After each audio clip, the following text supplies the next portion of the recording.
Comment Git va vous aider dans la cohésion de votre équipe?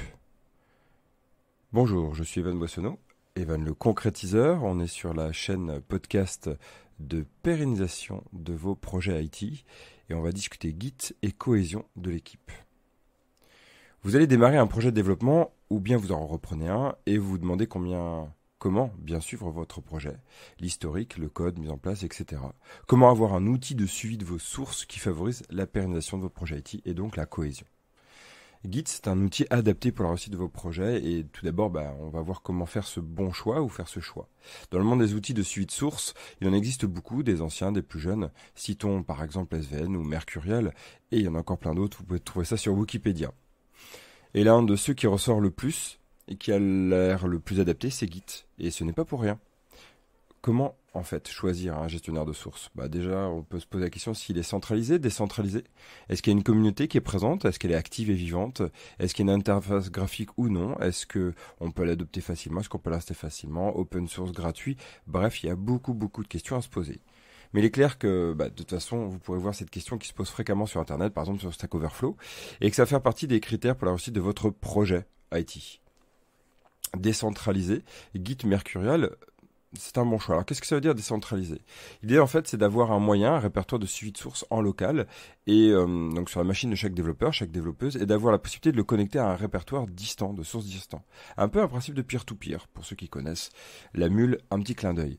Mais bon, on est vraiment sur du légal ici, je vous rassure, et en fait, on est vraiment sur un monde open source, donc avec une philosophie totalement partagée. Même si, attention, on peut très bien rendre privé tout le projet pour éviter, en fait, bien sûr, si vous êtes sur un projet qui est vraiment d'entreprise, de partager par exemple, tout ce qui va être industriel, des secrets professionnels.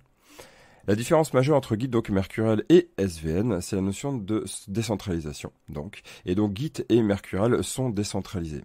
Et déjà, c'est une force extraordinaire, un avantage certain.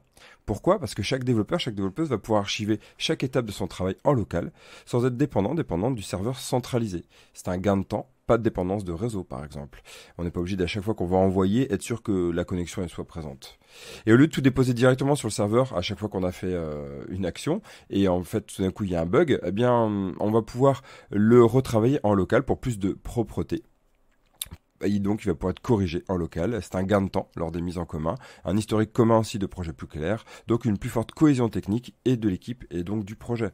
Au lieu de lancer les tests de vérification à chaque archivage directement au moment de l'envoi, on va pouvoir l'envoyer aussi en local, le faire en local et archiver après coup. Donc, c'est un code plus robuste, une réactivité améliorée de l'équipe. Donc, a priori, le décentralisé est en train de gagner la bataille. Est-ce que Git est vraiment le grand gagnant? Donc c'est vrai qu'il faut choisir Mercurial, Git. Ça va dépendre de l'historique de votre projet, de votre entreprise aussi. On va pas switcher obligatoirement vers Git si vous êtes sur Mercurial, tout se passe bien. Cependant quand même, on va se poser la question. Parce qu'en fait, par exemple, Git permet très rapidement l'import, donc le transfert vers Git, de SVN vers Git. Je la refais. Git permet donc de passer de SVN à Git très rapidement. Et c'est sûr que quand même, il est clair qu'aujourd'hui, faire le choix de Git est une valeur sûre pour la viabilité, la durabilité de votre projet et donc sa réussite. Ça va permettre une très forte adhésion en fait. Parce qu'en fait, il y a déjà une très forte adhésion de la communauté autour de Git. La courbe de progression, elle est extrêmement forte. Il y a un moment donné, en fait, SVN a perdu la bataille et Git a gagné. C'est impressionnant à voir. Vous irez voir sur le blog evanbossonneau.fr pour avoir des stats là-dessus. Et il y a des services en ligne qui permettent l'intégration continue, l'échange entre développeurs-développeuses, et c'est vraiment très apprécié par la communauté. Par exemple, il y a GitHub, GitLab, Bitbucket, vous pourrez aller voir. Git, c'est un outil adapté pour favoriser la cohésion de vos équipes. Et donc, clairement, on voit Git est en train il a gagné déjà depuis un moment la bataille, mais clairement, moi, j'appuie là-dessus. L'historique Git de code aide au suivi, au débugage, à la connaissance de votre projet. Quel que soit le gestionnaire de source que vous choisissez, l'historique des archivages, commit, va aider toute personne sur le projet à savoir ce qui s'est passé. Bon, après on verra, on en parlera comment bien faire pour favoriser cette lecture et donc la cohésion et donc aussi la viabilité de votre projet. Mais quand même, l'historique va être amélioré avec Git.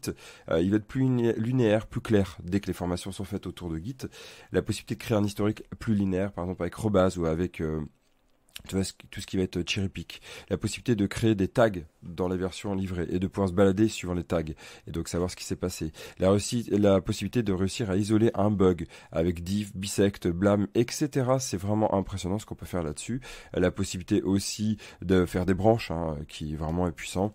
Bref, j'en reparlerai de toute façon, cet épisode n'est que le premier autour de Git. Les services liés à Git favorisant les échanges dans l'équipe, même en remote, sont présents. Vous allez pouvoir travailler à plusieurs.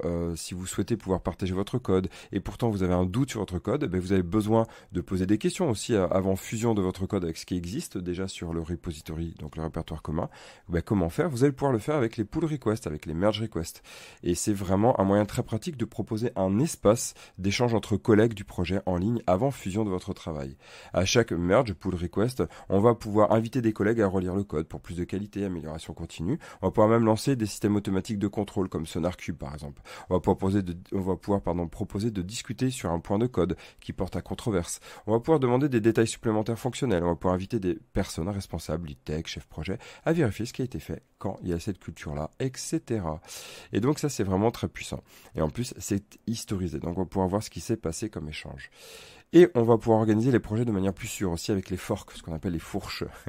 Avec les merge pull request, donc pour échange, j'entends. On va pouvoir aller encore plus loin en proposant donc à chaque développeur, développeuse de votre équipe, des équipes projet, d'avoir leur propre répertoire distant et donc de le connecter au répertoire commun, ce qu'on appelle le fork. Et grâce à ce fork, chaque personne va pouvoir isoler son travail de manière encore plus sûre, tout en, attention, en évitant l'isolation trop forte, parce qu'une isolation trop forte va amener un danger pour le projet, pour sa viabilité future. Et grâce au pull merge request, vous allez pouvoir dire, ok, moi j'ai fini mon travail, je le push sur mon répertoire à moi qui était forqué. Et donc après, au moment de ce push, vous pourrez décider de l'envoyer au répertoire commun. Et donc on va pouvoir valider ou invalider la proposition. C'est le principe aussi des pull merge request. Et on va pouvoir contrôler, commenter et faire des revues de code avant envoi. Et ça, c'est super puissant. C'est un autre moyen de favoriser la cohésion technique et humaine de l'équipe, des équipes, de votre projet.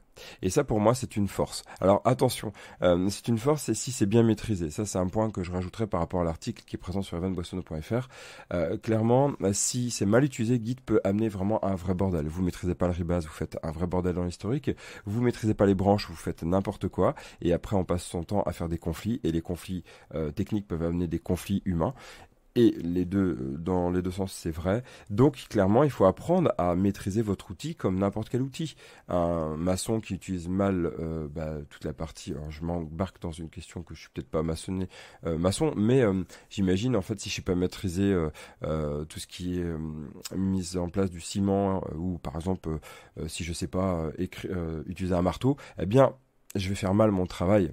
Donc du coup, clairement, il y a une formation à mettre en place. Il y a de l'apprentissage qui n'est pas obligatoirement par formation réellement officielle, mais par formation entre collègues aussi. Bref, pensez à Git, c'est un bon outil pour la cohésion technique. Pour l'historique, ça on n'y pense pas assez avec les pulls et merge requests. Je vous dis à très vite pour plus de cohésion technique et cohésion humaine de vos équipes et donc de votre projet et donc pour sa réussite, pour la réussite de votre projet et pour votre entreprise. À très vite. Ciao.